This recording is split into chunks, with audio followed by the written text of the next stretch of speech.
We're 3 days away from the Derby, but 2 days away for the Kentucky Oaks, the 151st running. Here is the field. 6-5 on the morning line is the undefeated Good Cheer. Luis Saez will be on board. Caton, there's a question about how good is she, because she certainly won her races very handily, but the speed figures have not been super impressive.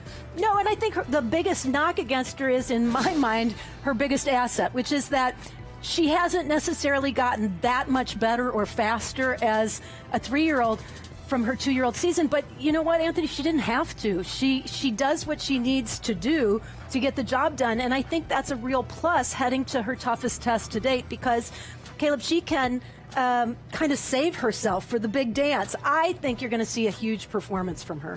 6 for 6 in the career, winning by averages of over 5 lengths. And how about this? When you look at the daily racing form, she has gained ground at every single call for 6 races, either gained ground or extended away from the field. So she's always going in the right direction. To your point, Anthony, though, if you compare her to Untappable, huge favorite coming from the fairgrounds, Untappable had a 10-point buyer speed figure advantage. Good Cheer actually doesn't even have the best buyer in the race. Tenma got a 92 the race before, but based on class, strictly the one to beat. Tenma did beat a very short field when she won that race out in California. She's another one who I'm struggling with what to do with. I'm going to use her because I have to go with a fast horse from a Bob Baffert stable that knows how to win, and then that's kind of all she does. I think that sometimes it's overrated to buy completely into speed figures. If horses figure out how to do what they're asked to do, that's enough for me. But I agree with you. I'm curious to see what kind of price I get with Tenma as a result of a lot of people who share your perspective. One of the other horses that will certainly take some attention is La Cara. She was schooling here in the paddock, I believe, yesterday here at Churchill Downs. She certainly looks the part. And Caleb, Mark Casse has said, expect this one on or near the lead. I've said sometimes that going into a big week, you become a poker player. You're trying to read the room, read the player. And sometimes trainers are a little bit more disguised about their tactics. But Mark Casse is basically telling the poker table, I've got 3 of a kind, and I'm going to the lead. If you want to pay to draw for your straight or flush, you're going to have to pay, because we are going to the front. We just worked 46 flat. He said, forget about the race at Gulfstream. He told the owners they weren't going to win that race. And the other race they've been spotted for this year, they've won easily with good speed.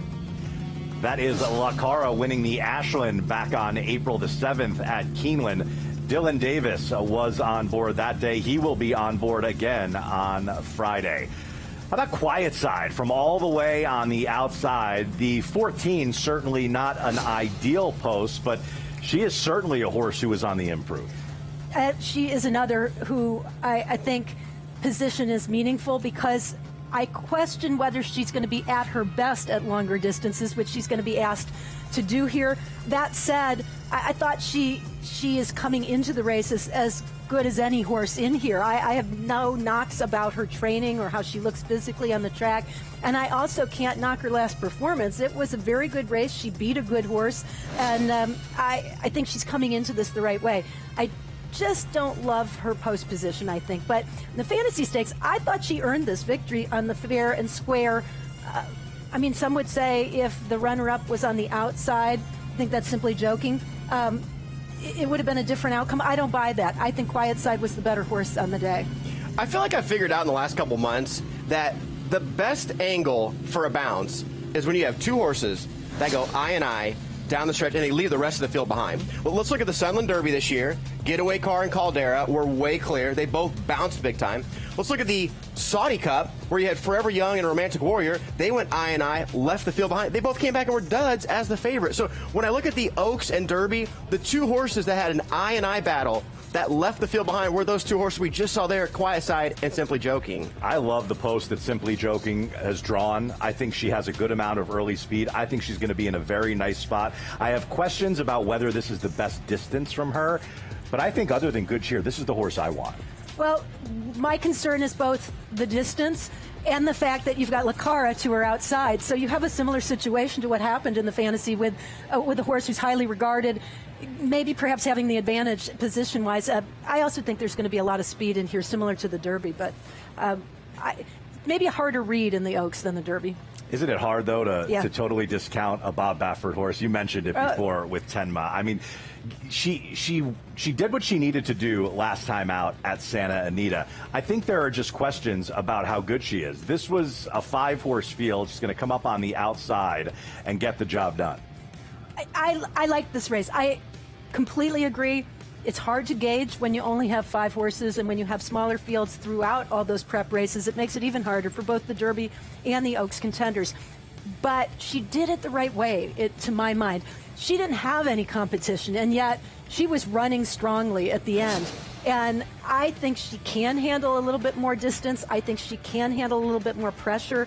I've liked how she's come into the race as well. She's one that was a little bit worked up initially and now has settled in here at Churchill Downs. I think that's a very good sign. And we know that Good Cheer is 6 for 6, but Tenma is 5 for 5 without the blinkers. The only time she ran a poor race was in the Oakleaf last year. They tried the blinkers for exactly 1 race, got a bad result, third beaten 10. Other than that, Tenma crossed the wire first every time without the blinkers. Trainer Will Walden is going to send out Bless the Broken, who won last time out in the Bourbonnette Oaks. That was on the synthetic at Turfway Park, but this horse broke the maiden on the dirt, so it seems like the dirt should not be a big issue here. So if Tenma is the horse you're not sure what to do with, Bless the Broken is the horse I'm not sure what to do with. I don't know how to gauge this race.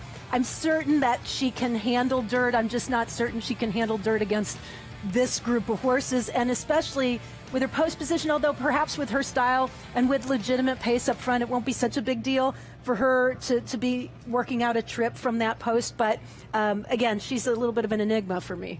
What's wild about the Turfway preps, Anthony, is that we know that the Jeff Ruby's been ultra live. Derby winner, Derby runner-up, Preakness winner.